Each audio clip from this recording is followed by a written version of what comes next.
মুফতি হানজালা সাহেব পার্লামেন্টে যাচ্ছে, ওনাকে বলতেছে কি, আমাদের কাছে বড় মিডিয়া আছে, এটা জানেন তো কি, এটার কানে কোনো গোপন থাকে? এটা দিয়ে মোবাইল জার্নালিজম দিয়ে কিন্তু আমরা শেখ হাসিনাকে বাংলাদেশ থেকে বিদায় করেছিলাম।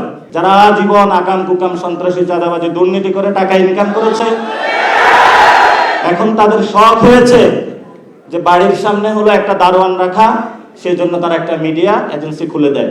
আপনারা জানেন আমাদের সীমান্তে গেরুয়া সন্ত্রাস এসেছে, তারা জানেন আমাদের জন্য কত মধুর জীবন অপেক্ষা করছে, এবং যে মধুর জীবনের নিশ্চয়তা যিনি আমাকে সৃষ্টি করেছেন, যিনি প্রত্যেকদিন আমাকে রিজিক দেন, যিনি পালন করেন, উনি আমাকে নিশ্চয়তা বিধান করেছেন, পৃথিবীর কেউ আমাকে নিশ্চয়তা বিধান করে নাই। এবং বাংলাদেশে যারা আলেম ওলামা রয়েছে দীর্ঘদিন ধরে তারা কিন্তু মিডিয়া সন্ত্রাসের শিকার। আপনারা দেখেছিলেন যখন শাপলা হত্যাকাণ্ড হয়েছিল, আমাদের সামনে এমন ভাবে বয়ান উৎপাদন করা হয়েছে, ওইখানে একজন লোকও মারা যায় নাই। এখন তারাই বলতেছে 36 জনের হলো তারা প্রমাণ পেয়েছে। সেই সময়কালে তারা এটার নাম দিয়েছিল নারকীয় হত্যাকাণ্ড, সন্ত্রাস নাম দিয়েছিল, তাণ্ডব নাম দিয়েছিল তারা। আজকে এখানে একজন সংসদ সদস্য ছিলেন একটু আগে, মুফতি হানজালা সাহেব পার্লামেন্টে যাচ্ছে, ওনাকে বলতেছে কি, এই ধরনের যে মিডিয়া সন্ত্রাস থেকে শুরু করে তারা আমাদেরকে প্রতিনিয়ত যে উৎপাদনের মধ্য দিয়ে তারা যায়, একটা সময়ে তারা আমাদেরকে হত্যাযোগ্য বানিয়ে দেয়। এই জন্য হলো আপনারা যারা আলেম ওলামা আছেন, শুধু আলেম ওলামা না, প্রত্যেকের জায়গা থেকে নতুন করে ভাবতে হবে, মিডিয়া জগতে নতুন করে ঘুরে দাঁড়াতে হবে।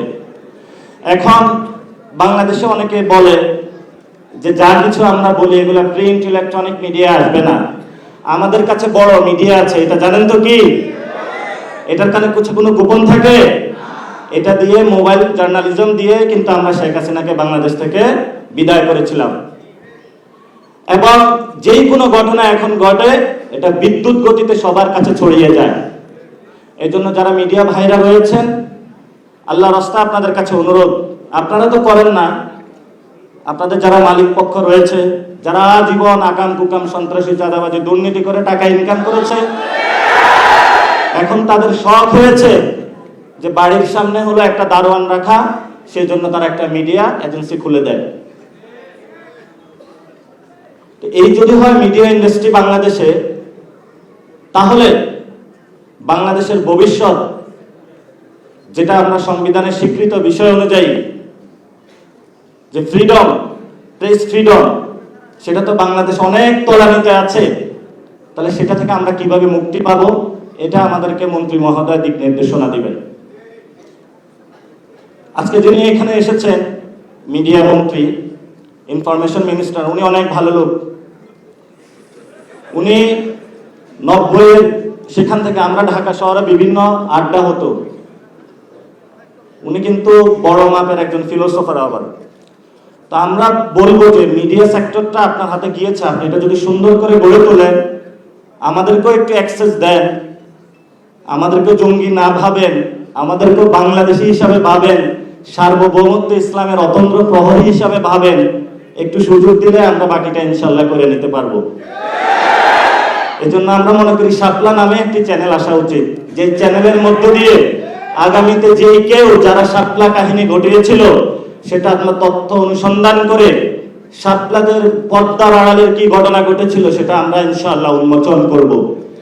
শেষ কথা যেটা বলবো, হেফাজতে ইসলামের সেই শাপলায় যারা এসেছিল, ম্যাসাকার চালানো হয়েছিল, দাবিগুলো কি আপনারা ভুলে গিয়েছিলেন?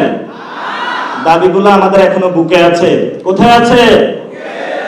এই দাবিগুলো আমরা বাংলাদেশে যতদিন থাকবো ততদিন আমরা ইনশাআল্লাহ ইসলাম এবং বাংলাদেশের সার্বভৌমত্বের জন্য অতন্ত্র প্রহরী হিসেবে কাজ করব ইনশাআল্লাহ।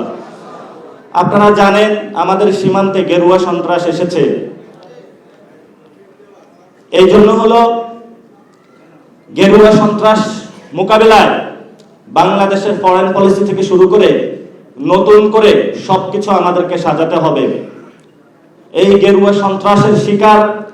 মোদি যখন বাংলাদেশে এসেছিল আপনারা সবাই রাজপথে নেমেছিলেন এবং অনেকে শহীদ হয়েছিলেন, জেলে গিয়েছিলেন, মনে নাই আপনাদের? সেই ভাইয়ের কথা যদি মনে থাকে, রক্তের উপরে দাঁড়িয়ে হলো যদি বাংলাদেশে কোনো গেরুয়া সন্ত্রাসের একটু ছিটেফোঁটা আসার চেষ্টা করা হয়, আমরা রক্ত দিয়ে ইনশাআল্লাহ প্রতিরোধ করব তাদেরকে।